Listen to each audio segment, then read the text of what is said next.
Welcome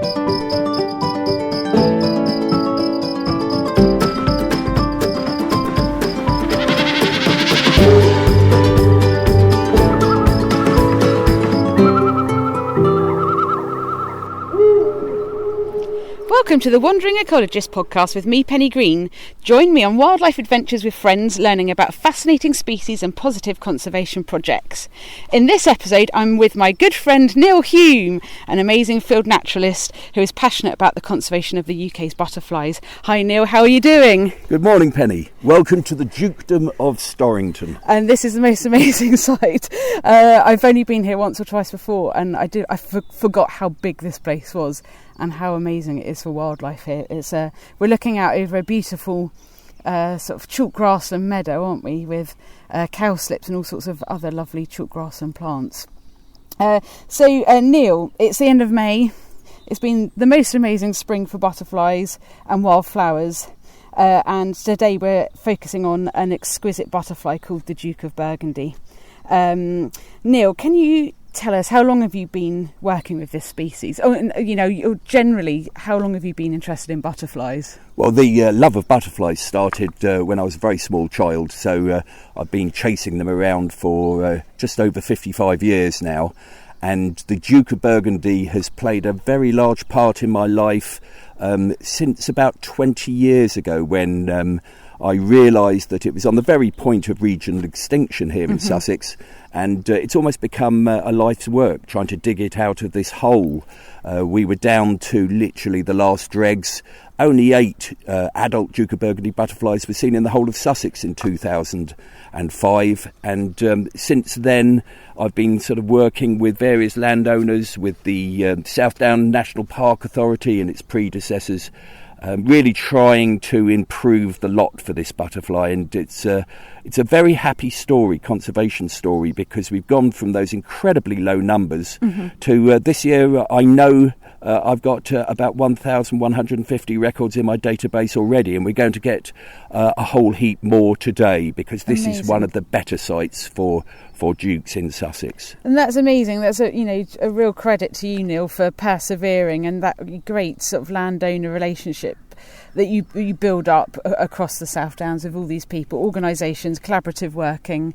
So I hope you feel super proud of what you've done. And standing here today, seeing Duke of Burgundies flying around is must fill your heart with absolute joy. Well, it does. Yeah, It's something which does give me a degree of pride, but more than that, just happiness, because these days I can come out on the slopes along the escarpment here, and I can actually see more Duke of Burgundies than any other species. Perhaps this year, with the exception of green hairstreak, which has done exceptionally well, but along just a couple of kilometres of downland here, in a good year, and this is a good year, I'm counting well in excess of 200 individuals, and they're spreading as well. So it's not just the odd site. The butterfly is beginning to move back through the landscape. So we've literally rescued it from the very brink of extirpation in Sussex, and now it's a butterfly that is no longer endangered, at least in this part of West Sussex. It's sadly absent from East Sussex and many other parts of the UK, but at least regionally it's a butterfly that is now storming back. It's doing really well. And it is the most beautiful butterfly as well, isn't it? Can you describe what it looks like and tell us a bit about the metalmark family? Well, it's very small. It's only, the males are only about 30 millimetres across from wingtip to wingtip. The female's very slightly larger, about 33, 34, a large one. And it's absolutely exquisite. It's a small butterfly, but it's got the attitude and the markings of a very large butterfly. It looks superficially like a fritillary. It used to be classed as a fritillary, but it's actually a metalmark, as you say. It's the sole British member of the metalmark family. And fritillary really, some people still prefer the older name, and of course fritillary comes from fritillus, dice box, the Latin, and it does fit that category of patterning, which is a network of dark brown against a lovely sort of orange brown colour, and the underside's exquisite. There's some really big shiny white spots on it. So it's a very busy, the ornament, and as I say, it looks as if it should be a lot larger than it is when people see their first Duke of Burgundy, they often remark on how small it is, but it's a butterfly with a big attitude. It's a tiny butterfly with a big attitude, and they are so pretty. And so, like you say, it's quite difficult to tell the male and female apart, isn't it? But there is one really interesting difference between the male and the female, isn't there, Neil? Yeah, like all of the metal marks, and most of them are in South America, the male has got vastly reduced front legs, so it appears to only have 4 legs. Of course, being an insect, it has 6, but you really need to look at it through a magnifying glass or take a very good close-up photograph and blow it up on your computer to see how small those tiny little front legs are. They are good for nothing, but the female has retained 6 fully developed legs, although the front pair are slightly smaller, slightly shorter. And it was only after working with the species for well over 10 years that I suddenly started realising why this configuration suits the Duke of Burgundy. For a start, there is no courtship involved. The males congregate in leks, as we are standing in one now in this sheltered downland coombe. The males congregate here, waiting for virgin females to emerge from the chrysalis further up the bank, and they just drift down the slope, and then it's a full-on charge, and it's first come, first served. There is no courtship, so speed is of the essence. Speed dating. Exactly that. So the male has no use of those front set of legs, and if you lighten the load, then of course you're that much faster. Streamlined, yeah, I like that, yeah. And the female, though, has retained her front pair. Why is that? Well, we may, if we're lucky, see a female egg laying, and if we do, you'll see what I mean. She lays her eggs on the underside of the larval food plant, which is here on chalk grassland is usually cowslip. In woodland settings it would be primrose. I have seen them use the false oxlip, the hybrid, but she's going to lay her green glassy eggs on the underside of the leaf. And to do that, she needs to shuffle backwards to the edge of the leaf, and she needs those front legs just to grasp on, and then she does a sort of a trapeze act. She swings her body round, and the abdomen will go into a long arch, and she's depositing those eggs well away from the underside edge of the leaf. And that's because of mollusk damage. Mollusks do eat a lot of the eggs. It's incidental ingestion, and of course mollusks chew from the edge outwards of a leaf. So if you can put your eggs a long way away from the margin of the leaf, then there's a lower chance that they are going to be eaten by slugs and snails. So having this little front pair of legs retained in the female is really quite useful for the butterfly, because it allows it to perform this wonderful trapeze act as she's actually laying the eggs. And that's amazing. You know, the fact that you've been studying this butterfly for such a long time, you know, you're sitting and noticing, you've got the field craft to kind of see that kind of thing happening, whereas other people that just come along and see them once a year or whatever maybe aren't watching the behaviour of these butterflies. So it's really lovely that, you know, you've really understand this species and what they need. And earlier on you were talking about the cowslip, and there's a perfect kind of cowslip, isn't there, for her to be laying her eggs on? Yeah, there is. And when you're actually looking at conservation work for these rare and fussy species, and they're so fussy, that's of course why they are so rare, you really have to drill down into the minutiae of the ecology of the species. You have to know exactly what makes it tick. And that, as you say, includes the correct growth form of the food plant. And unless you get your habitat precisely right, nearly right, is just not good enough.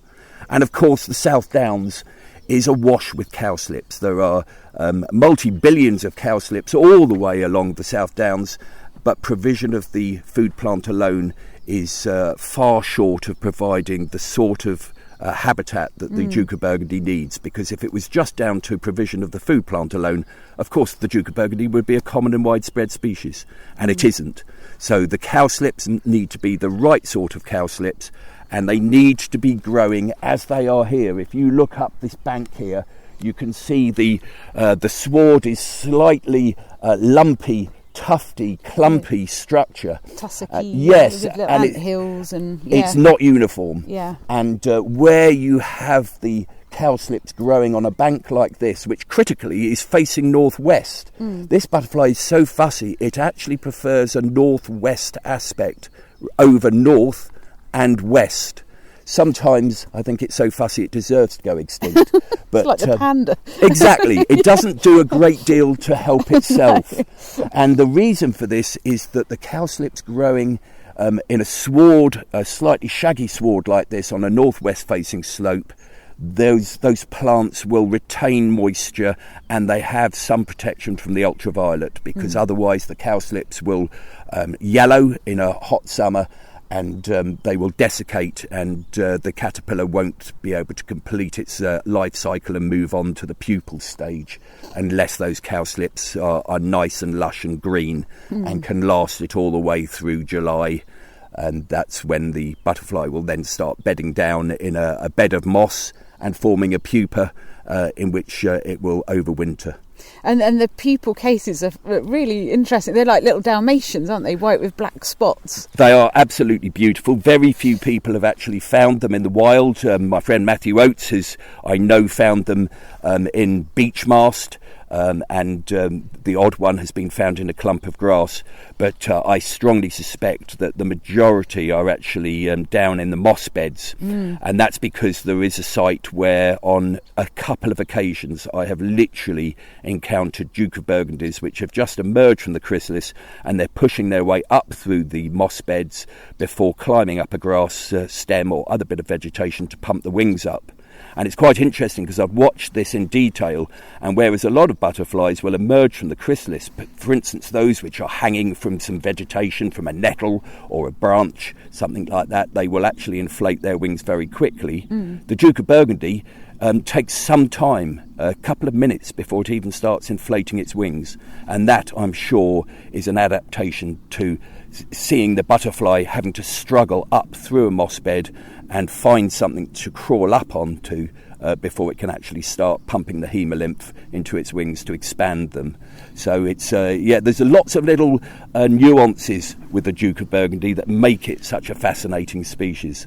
And their flight season is actually quite short, isn't it, compared to the rest of, like, the pupal stage is something like 8 or 9 months, isn't it? That's right. And then the pupae here in Sussex at least won't start hatching until in most years the last week of April, and in most years the butterfly will persist until the end of May and perhaps just into the first week of June in a late season where we've had a cold, damp spring. Then they might fly until mid-June, and they might not actually start appearing as adults until the first week of May. Elsewhere in the country, places like Norhill, famous site in Hampshire and in Gloucestershire these days, because the phenology of the butterfly is changing in response to a warming climate. Very often now we're seeing the first adult dukes in early April, but not here in Sussex. It's holding back. It's a lazy butterfly. It's lazy in terms of actually emerging from its chrysalis as a spring species, and as an individual the males are very lazy as well.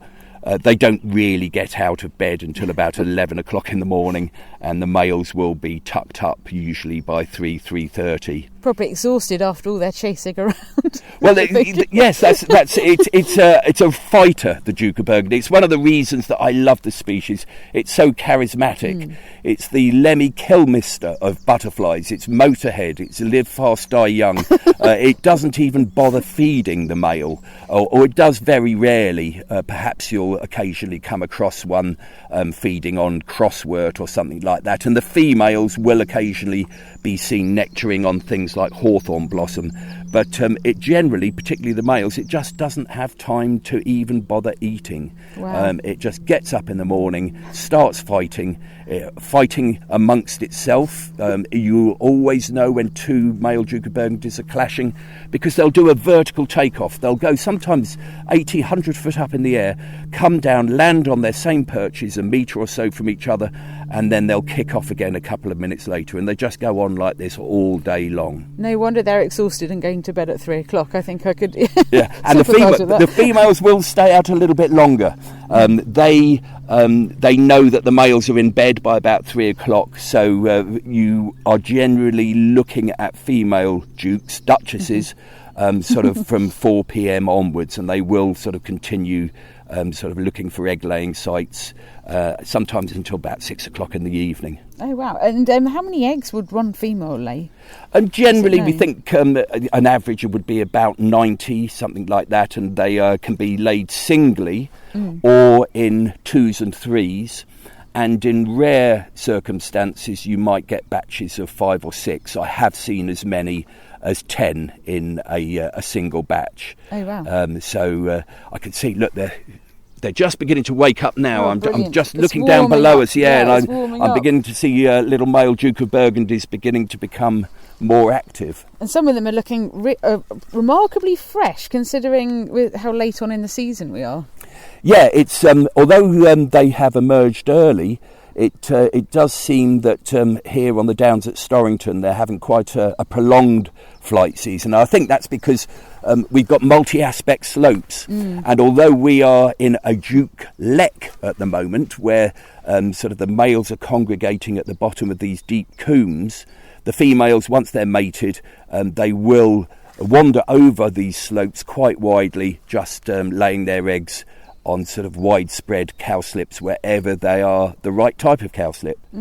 So dependent on where the pupa was formed and how warm the microclimate is there, so that sort of to some extent will influence when each individual chrysalis is likely to hatch out. So we might see them hatching over a sort of 5 weeks, 6 weeks. But we're getting towards the end of the season, which is very sad for me. I always get very sad when we say goodbye to the last Duke of the season.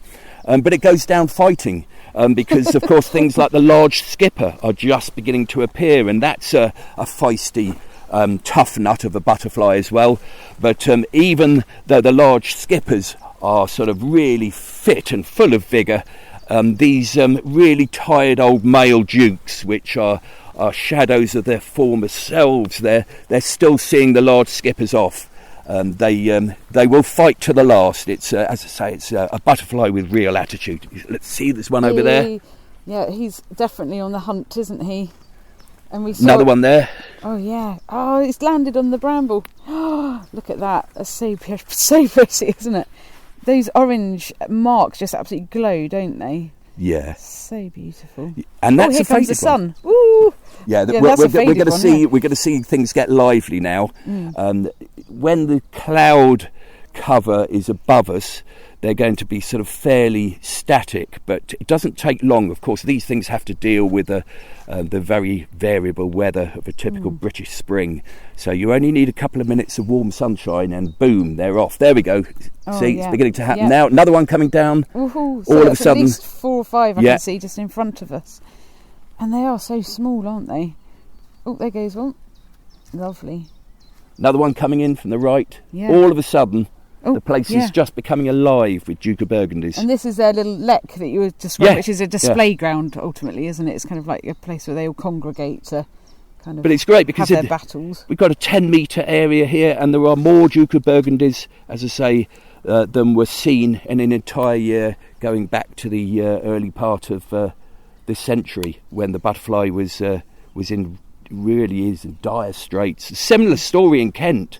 The butterfly was very close to being lost from Kent, and I remember going over to Denge Wood with butterfly conservation at the time, and along with various other sort of ecologists, and helping give advice on trying to dig the species out of difficulty there. And that work has been continued by a large number of people, and always worthy of mention. Natural England's Dan Tucson over in that landscape now is doing tremendous things, sort of arable reversion adjacent to that last stronghold of the Duke of Burgundy in Kent, and the species is, as it is here in Sussex, really making a strong comeback. So it's a fantastic look. 2 going up, there we go, fighting, and then they'll come down, and there we go, up again. A bit of action there.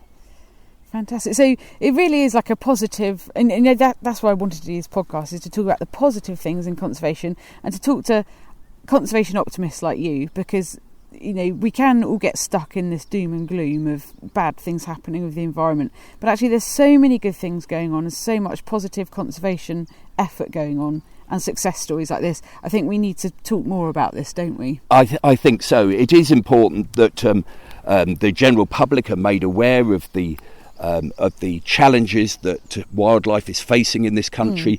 But I do feel sometimes that we overdo it on the negative messaging, and we fail to really cover some of these wonderful success stories. This is a wonderful success story in this part of Sussex for the Duke of Burgundy. Another species I work with very closely with the Norfolk estate over at Arundel is the pearl border fritillary, and this year in one sort of very large woodland, about a 2 kilometre square, I had a peak day count of 891 pearl border fritillaries, and you know that again is a very rare species of butterfly. But where you get the conservation actions right, look at the height of those. Wow. Sorry to interrupt. Yeah, I know, it's quite a show, isn't it? Yeah, and I'm hoping that a virgin female will appear, in which case all these males will get up and just dash after her. And it will, as I said earlier on, there is no courtship as such. First come, first served. One who gets there first will get the girl. Gosh, there's loads whizzing around now, isn't there? See what I mean? Just 5 minutes of warmth, and they're everywhere. So good. So let's talk a bit about habitat, because in the past, I believe they were a woodland species, although they were on the chalk grassland. But now we've pretty much lost them from woodland rides where they were on primroses, egg-laying on primroses, and now their stronghold is on the chalk grassland. Yeah, that's right. Sadly, latter part of the last century, we saw the last really of our woodland colonies out on the weald. And what happened? What caused them to lose out in the woodland colonies? Just changes in woodland management practices, going back to the pearl border fritillary that I've just mentioned. You know, these are butterflies which need a constant roller coaster of a conveyor belt of suitable habitat where you're managing broad-leaved woodlands. In some cases, non-native conifers will do, but we're talking largely about coppicing, for instance, and hazel coppice lost pretty much its commercial value in the last half and certainly 3/4 of the 20th century. Over at Arundel, where the pearl border fritillary is still thriving, that's still being worked on a commercial basis, because that's sweet chestnut, and sweet chestnut still is a commercial crop because it provides wonderful fence post and rail fencing.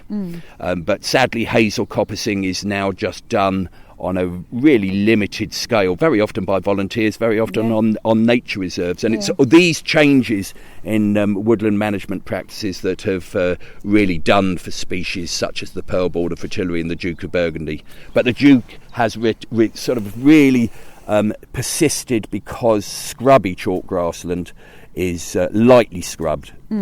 Lightly scrubbed is the key word, because scrub is useful to the Duke of Burgundy, but of course if you allow scrub to march across this coombe, for instance, ultimately you would lose the species. Sure. So lightly scrubbed chalk grassland is today the stronghold of the Duke of Burgundy, and it's a species which occurs probably in 20 or fewer woodland sites in Britain, and we've lost them all here in Sussex. So here in Sussex, it's as I say, it's a butterfly species of scrubby chalk grassland.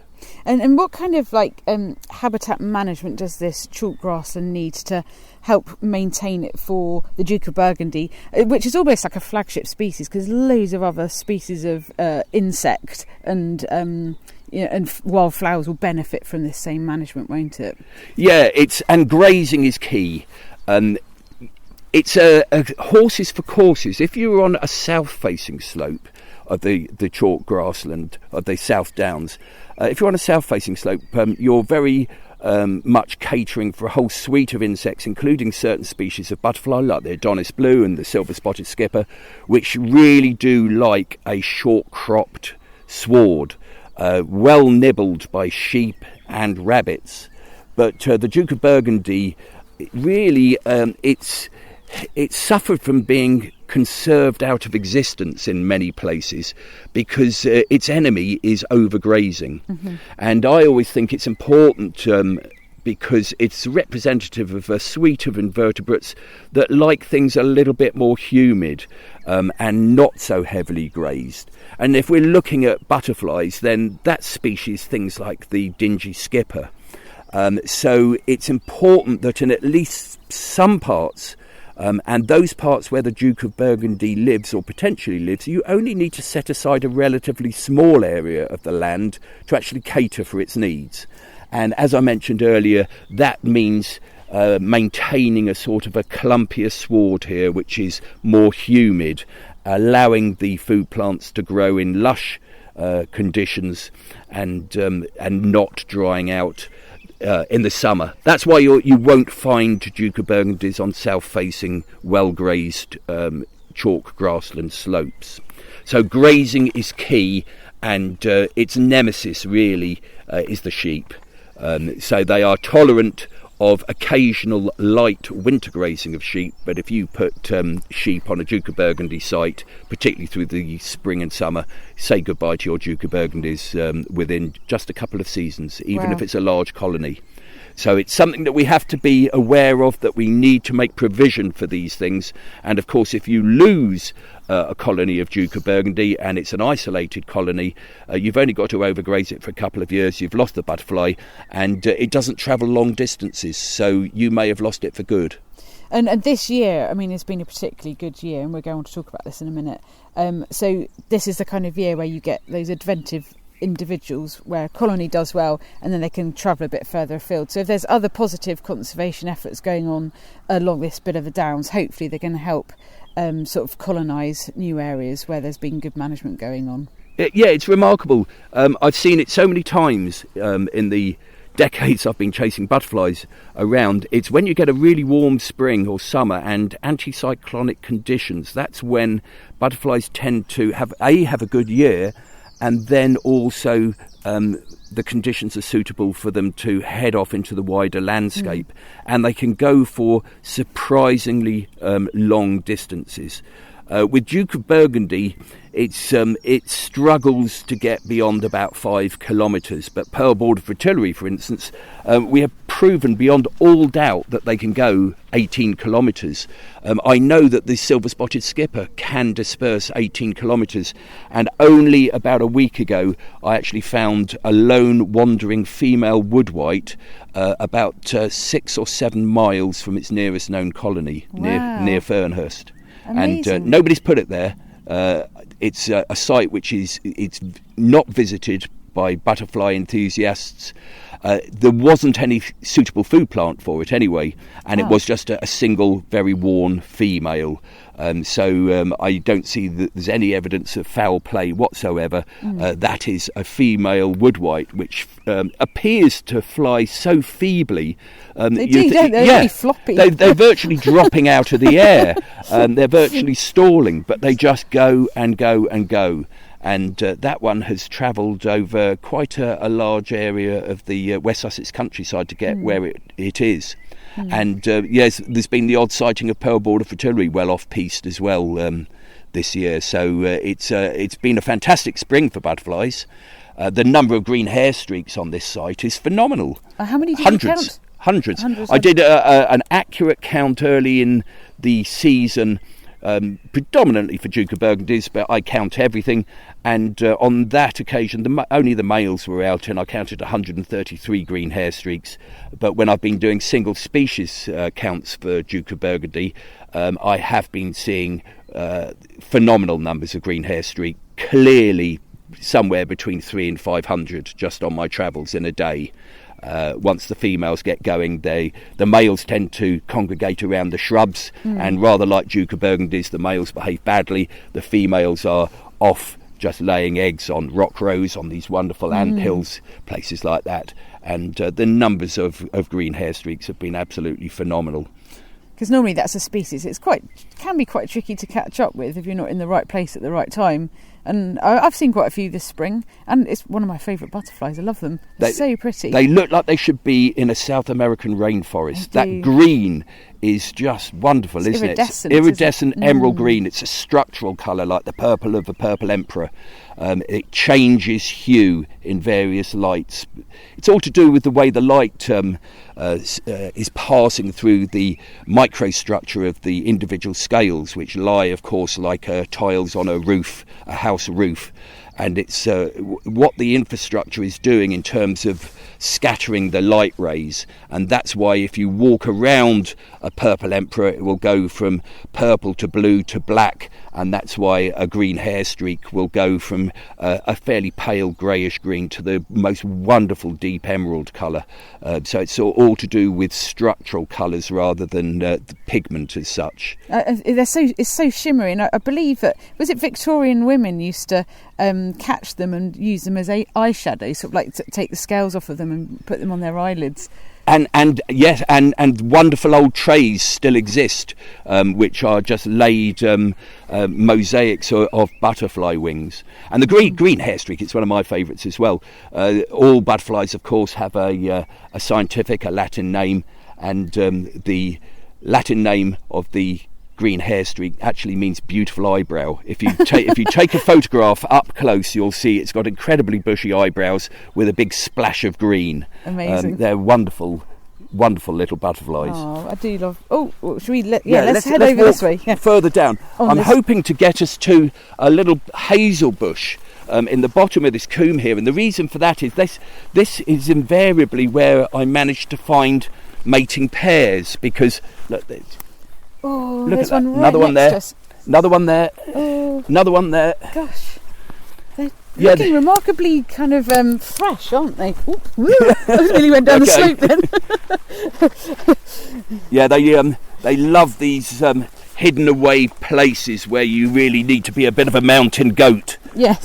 This is look, another one. Oh, wow. Almost treading on them. There's so many here. This is so lovely. And this, as I said, this is a butterfly. When I was a kid living in this area, I spent so much time sort of with my father, with my brothers, up on the downs.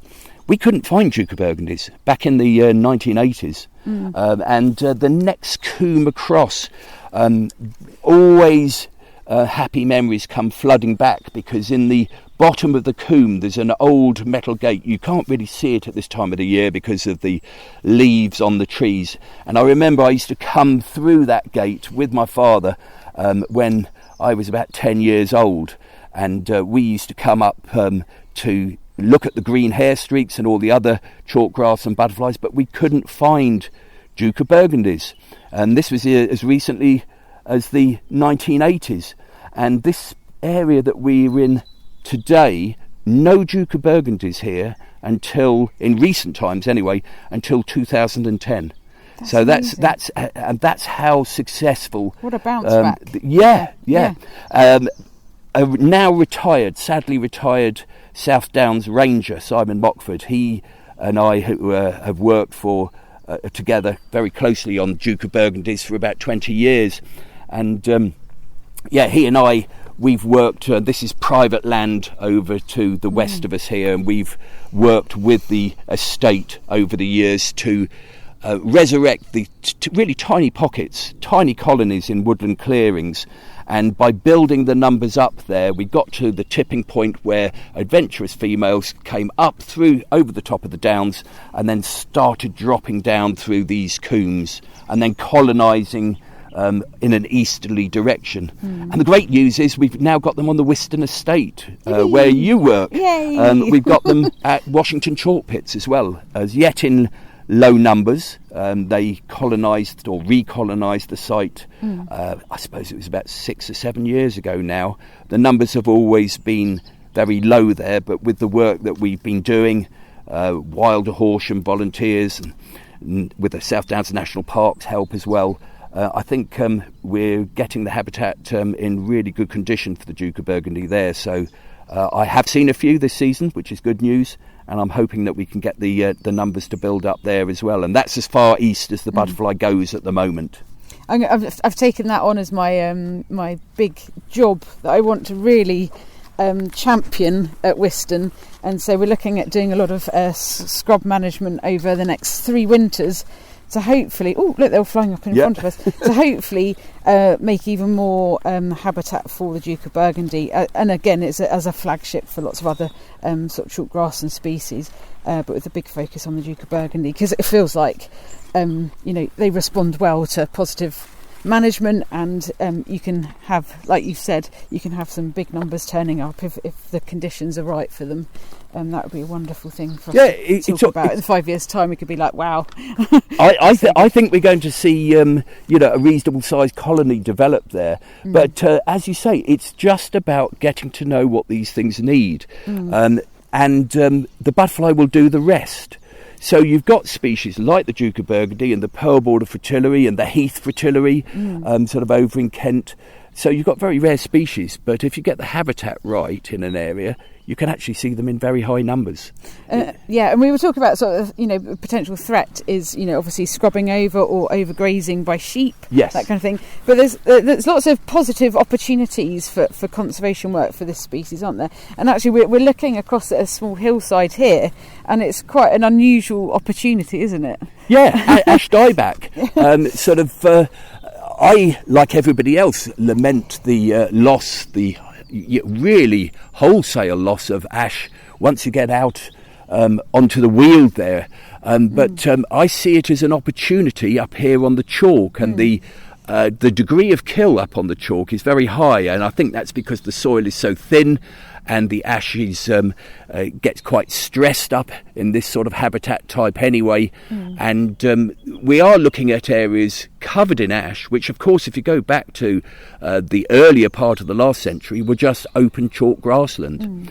And so this total collapse of the ash here is opening up opportunities for species like the Duke of Burgundy. And another one I mentioned to you recently, when I come up here, I'm beginning to increasingly see that wonderful day-flying moth, the broad-bordered bee hawk. The larval food plant is honeysuckle, and as these woodlands are thinning out and honeysuckle is doing rather well, it appears that that's generating higher numbers of the wonderful broad-bordered bee hawk moth. Amongst a lot of other different species that exactly. are going to benefit. So this is one time where ash dieback might actually have a positive effect. Exactly, yeah. And of course there's going to be all of those opportunities as well for cavity nesting birds. Anywhere that the ash is close to a public right of way and you've got potential liability, of course you have to do something about it, but some of these slopes are so steep you would never get the ash off, and they're on private land where people shouldn't be anyway, so leaving that as a standing, collapsing and then fallen deadwood resource is going to provide all sorts of opportunities for nature. So every cloud has a silver lining. Absolutely. And so I think that the Duke of Burgundy is going to be secretly quite happy about ash dieback here up on the downs at Storrington. So we're just taking a break at the moment as a shower passes over, and while we're waiting for the rain to stop, Neil, earlier on we talked about how sheep weren't so good for grazing short grassland, but surely it has to be grazed by something. Yeah, I'm not saying that sheep are not good for grazing short grassland per se, but really specifically for this species on north-facing slopes. Sure. On south-facing slopes where you're catering for those warmth-loving species, sheep grazing is a good thing, although you can overdo it, particularly through the spring and summer. They act as lawnmowers and they can remove all of your wildflowers. But specifically for the Duke of Burgundy, really the best grazing animals on the north-facing slopes are cattle. Ideally, best of all, lightweight cattle. Breeds like the Belted Galloway or the Dexter, but of course not everybody has got access to those. They're great because they're lightweight. More likely than not you're going to be relying on heavier beef cattle. So the best time of year to graze your Duke of Burgundy site with cattle would be late summer, really from about the end of July through August, September, perhaps into the first part of October. And there's two reasons for that. First off, if you are using heavier cattle, then you really don't want to be poaching the ground, cutting it up too much, the action of their hooves. Because that could get quite muddy and yes, ultimately it lets the scrub in. Yeah. So ideally late summer into autumn, early autumn. And the other reason for doing it at that time of the year is that cattle are fantastic vectors for wildflowers. They will actually eat all of those cowslip seeds and then poop them out, and the cowpats will spread the cowslips and other wildflowers across the site. So cattle are the ideal scenario really for the Duke of Burgundy on north-facing slopes. Fantastic, thank you so much. Hopefully this rain is just starting to ease up. It looks like we're going to get another break in the cloud. The Dukes have gone to bed for the moment, but as soon as that blue sky passes over our head and the temperature goes up again, they're going to be out, and they're going to be out quickly. Yippee, let's go look again. That was quite a battered female, I think, that just landed in front of us a minute ago, wasn't it? Yeah, the individuals will not, they have short lives. So a Duke of Burgundy may only live for 7 days. In exceptional cases, they have been known from mark and release captures to just about make 3 weeks, but that's exceptional. And most of them will probably, on average, I reckon, somewhere like 10 or 12 days, the average lifespan. Wow. But it's like having a battery life. If you have non-stop, as we have for so much of this spring, wall-to-wall sunshine, then the butterfly is just going to burn through very quickly. If it rains for 3 days and you literally just shut down in a state of torpor, then obviously you'll last that little bit longer. So I always tend to see the individual butterfly life as almost like battery life, Sure. which could be used up very quickly if you get a long spell of really beautiful settled weather. Which makes this even more remarkable, though, because it has been such an amazing sunny spring, yet it's got quite a long season this year, because we're seeing like fresh ones coming out today. Yeah, I think there's been a little bit, an element of stop-start, because although the weather has remained generally fine for some time, we did have that really blistering heat for the time of year, and then that came to an end, and it hasn't really returned in the same way. So I think that some individuals did sort of get ahead of the pack. Sure. And we've been sort of, I would say over the last 10 days or so, I would describe it as a good spring, whereas up to that point it was a phenomenal spring. Yes. So overall we are doing very, very well indeed, and I'm absolutely delighted, of course, that we've had some, in the last 24 hours, some very heavy rain, because keeping the food plants lush is absolutely critical. You don't want any wilted leaves, that won't do the larvae any good at all. We don't want another 1977. 1976 was, of course, phenomenally good for butterflies, but it was so hot and dry that all of the food plants dried up, and then 1977 everything came crashing down. But at the moment, touch wood, I would say that you couldn't design a better spring than we've had in 2025. So and I'm really excited now about the prospects for some of the other species yet to come, because we've had such a good year for green hair streaks and Duke of Burgundies and pearl bordered fritillaries and grizzled skippers in the woodland sites that I work. It really has been a very, very good year. As always, there are one or two species that don't do so well. It hasn't been a good spring for the small copper, it hasn't been a good spring for the holly blue, but it's really a spring of mainly winners, which is great news. Fantastic. And on that happy note, I think I'm going to say thank you so much, Neil, for coming out. Well, I think you're probably coming out here anyway, but for letting me try and tag keep along. me in at this time of the year. Thank you for letting me tag along with you this morning. I've had the most amazing time. And look at that, just to finish off, lovely, an absolutely perfect duchess, pristine on an oak, little tiny oak sapling coming out of the ground. Gosh, she's beautiful. What a nice way to finish off. So lovely. Thank you, Neil, and thank you for all you do for the conservation of butterflies in Sussex. We would be a much poorer county without you. You are quite a remarkable person. So thank you for all you do, and thanks for being a good friend. Cheers. I love thank working you. with you. Take care. See you later. Let's go find some more. Yeah. Bye. Bye.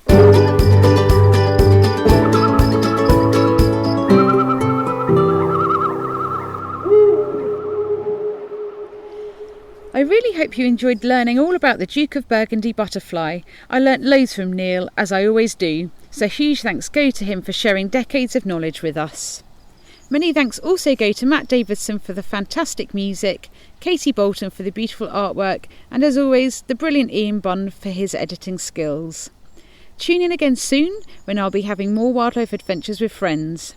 In the meantime, make sure you get outside with a friend to share some wildlife adventures too.